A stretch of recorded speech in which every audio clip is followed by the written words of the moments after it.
Egaan obboloota koo viidiyoo kanarratti argaa kan jirtan fiilmii yookiin diraamaa miti. Viidiyoon kun wanta dhugaadhaan mul'atee biyyoota Arabaa keessatti wanta ta'e irraadhaa kan fudhatamedha jechuudha.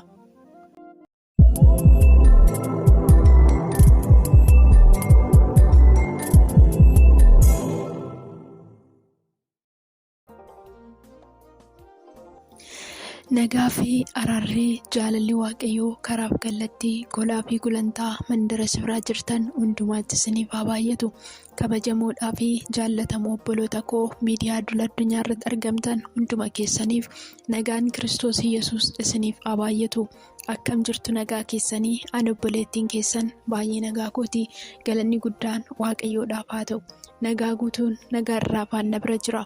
Nagaan ana bira jiru isin birallee dachaa dirribii ta'e akka jiraatu abdii fi amantii guutuu gooftaa keenya Yesuus Kiristoos biraatiin nan qaba. Maarree warri nagaatti eegaman, warri nagaa qaban nagaa labsu, nagaas namaan jedhu. Kanaaf nagaa keessa taanee nagaa waliin jenna. Yoomiyyuu biyyi lafaa yoo onkuramtes yoo raafamtes keenya nagaan eddasuma. Galanni guddaan Yesuus Kiristoosiidhaaf haa ta'u jechuun nan jaalladha. Egaan nagaa kootti aansutiin guyyaa irraa kana viidiyoo kana qabadhee kan isiniif dhiyaate yoo ta'u, viidiyoon kunis ergaa ariifachiisaa fi akkasuma viidiyoo baay'ee barbaachisaa ta'edha jechuudha. Egaan kana viidiyoo kana qabadhee kan isiniif dhiyaate yoo ta'u, viidiyoon kunis ergaa ariifachiisaa fi akkasuma viidiyoo baay'ee barbaachisaa ta'edha jechuudha. Egaan yuutuuba kootiif yookiin chaanala koof haaraa warri taatan sabiskiraayib gochuutiin maatii kootti dabalama. Maatii koo taatanii kan jirtan immoo sheer gochuutiin obboleettoo keessan, hiriyoota keessan akkasuma maatii fi qomoo keessan biraan naaf ga'a jechuun nan jaalladha.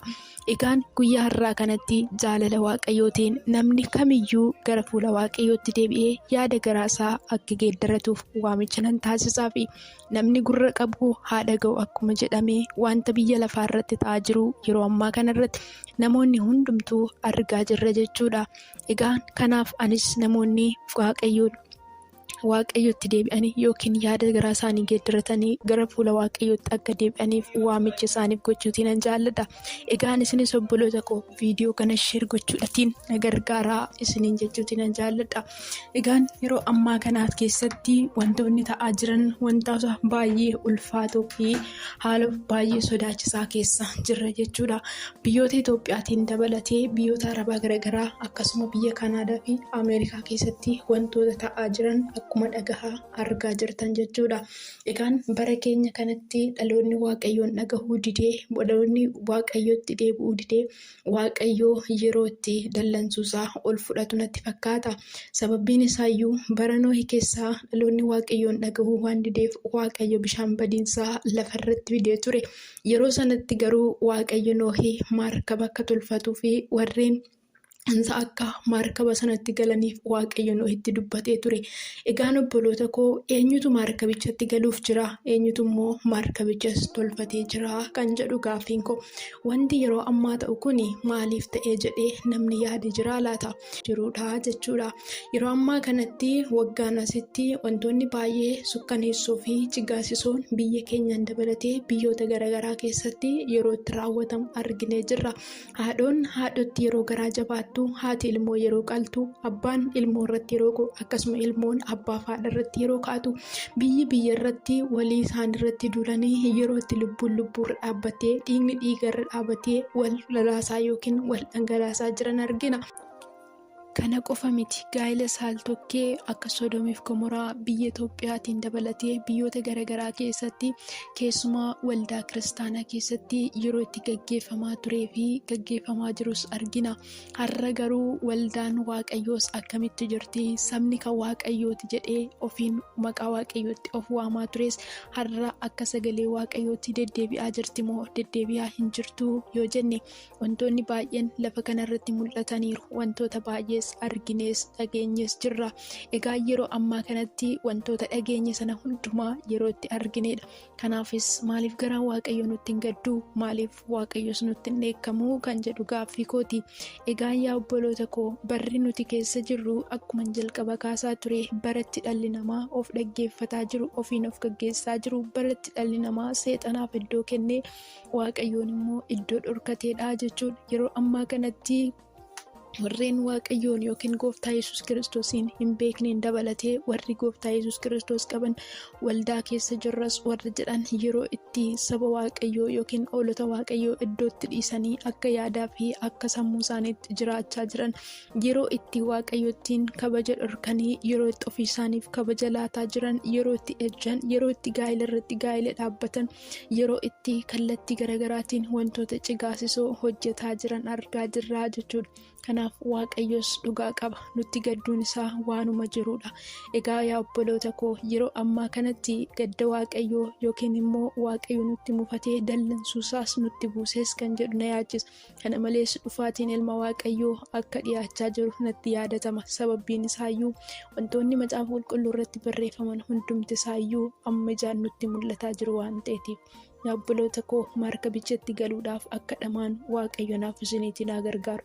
Kanaaf warri biyya lafaa keessa jirtan, warri gooftaa Yesuus Kiristoosiin fayyisaa lubbuu keessan hin godhanne, koottaa yeroon fayyinaa ammaadha. Gara waaqayyootti deebi'aa, fuula keessan waaqayyotti deebisaa. Yeroo itti waaqayyotti deebi'an, waaqayyo wanti namatti hin deebineef tokkollee hin jiru.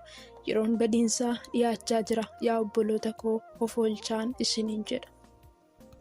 Yeroo ammaa kanatti garuu biyyattii yookiin immoo biyyoota arabaa garaagaraa keessatti akkuma naannoo jirtan keessatti argitanitti jechuudha, yeroo itti balaadhaan karaa adda addaatiin, yeroo itti lolaan dhangala'ee manni namootaa yeroo itti jijjigaa jiru yookiin immoo galaanni manoo namoota hedduu seenee balleessaa yeroo itti jiru, akkasuma konkolaataa garaagaraa qabeenya mul'ataa lafa kanarraa kan jedhamu akka badaa jiru argaa jirtu jechuudha. Egaan kana qofa osoo hin taane yeroo ammaa kanatti balaa garaagaraatiin, balaa konkolaataa, balaa abiddaa, balaa bishaanii, balaa elektirikii, balaawwan garaagaraatiin yeroo itti lubbuun dhalootaa nyaatamaa fi badaa jirtu argaa jirra jechuudha. Egaa kunis maaliif ta'ee jedhee namni of gaafatee fi namni gara waaqayyootti deebi'ee eenyuun ni laata? Yeroo ammaa kanatti sanyummaa fi gandummaadhaan dhaloonni walirratti ka'ee karaa jiruuf kallattii jiru hundumaa irratti wal waqaruurraa kan ka'e, jaalalaatiin tokkummaadhaan walitti deebi'ee gara fuula waaqayyootti deebi'ee araara kan kadhates jira laata? Kanaaf obboloota koo, gisee ammaa kanatti wantin argaa jiru kun obboloota koo akkuma waaqayyoo bara Nohii dhaloonni yeroo itti saree gahuu jirutti bishaan badiinsaa addunyatti itti fidee ture sana, ammas wanti ta'aa jiruuf wanti mul'achaa jiru wanta baricha raawwateef baricha ta'edha. Egaa gooftaan keenya Yesuus Kiristoos dhufaatiinsaa waan gahe natti fakkaata. Eenyutu misirricha duuka bu'uudhaaf of qopheessee laata? Egaan yeroo ammaa kanatti yeroo raafamni addunyaatti ka'ee godoon manneen hedduu, obboloota koo, yeroo ammaa kanatti galaanaa fi yaaddoo rakkinaatiin godoon namoota hedduu diigamaaf jira, bittinnaa'aa jira jechuudha. Akkasuma immoo wantoonni qabeenya mul'ataa ta'an lafa kanarra kan jiran hundumti isaa badaas barbadaas jiru. Egaan yaa obboloota koo, eenyutu gurra isaa banee dhaggeeffata? Eenyutus yaadatti qabata? Eenyutus gara waaqayyootti deebi'a? Eenyutus markaba sanatti galuudhaaf tattaaffachaa yookiin carraaqaa jira laata? Har'ayyuu dhaloonni waaqayyoon nagaa hin jiran biyyoota garaagaraa keessatti gaafa abiddii fi akkasuma immoo galaanni dhangala'u, biyyattiin kun abaaramte jedhee biyya sanatti quba kan qabu malee biyya ofiitis yaadatee walumaa galatti addunyaan socho'aa akka jirtuuf barichi dhumaa akka jiru eenyutus yaadatee beeka. Egaan ijoollee waaqayyoo macaafa qulqulluu keessatti akkuma barreeffamee jiru, wanti macaafa qulqulluu irratti barreeffame hundumtuu yeroo ammaa kanatti raawwataa jira. Bara dhumaa sana keessatti wantoonni hin ta'u jedhamee caafame hundumti isaayyuu ta'aas raawwataas jira. Kanaaf yaa obboloota koo, misirrichi yeroo dhufutti anis hin beeku akka nuun hin jennetti dammaqoo taanee yeroo hundumaa waaqayyoon akka dhaggeeffannu, waaqayyoon dura akka deddeebinu anaaf isiniin waaqayyo haa gargaaru. Kana malees yaada garaa ofii geeddarannee yeroo hundumaa fuula waaqayyoo deddeebinu, akkasumas immoo misirrichi keenya yeroo dhufutti isa duuka bu'uu akka dandeenyutti yeroo hundumaa fuula waaqayyootiif qulloofnee akka dhaabbannu waaqayyo anaaf isiniitiin haa gargaaru jechuun nan jaalladha. Kanaaf yaa obboloota koo, dammaqaa lafa kanaaf koottaa yeroo ammaa kanatti of yaadadhaa, gara waaqayyootti fuula keessan deebisaa. Araarri waaqayyoo bal'aadha. Yeroon ammaa yeroo itti dammaqnee fuula waaqayyoo barbaadanu. Guyyaa isa dhumaa sanatti garuu yeroo itti araaraaf fuula waaqayyoo dhaabannu osoo hin taane guyyaa itti firdiidhaaf fuula waaqayyoo dhaabannudha. Kanaaf yaa obboloota koo, yeroo ammaa kanatti waaqayyo gooftichi keenya gaafa dhufaatii isaatti ani isinin beeku akka nuun hin jennetti dammaqnee akka dhaabbannuuf waaqayyo naaf isiniitiin gargaaru jechuutiin jaalladha.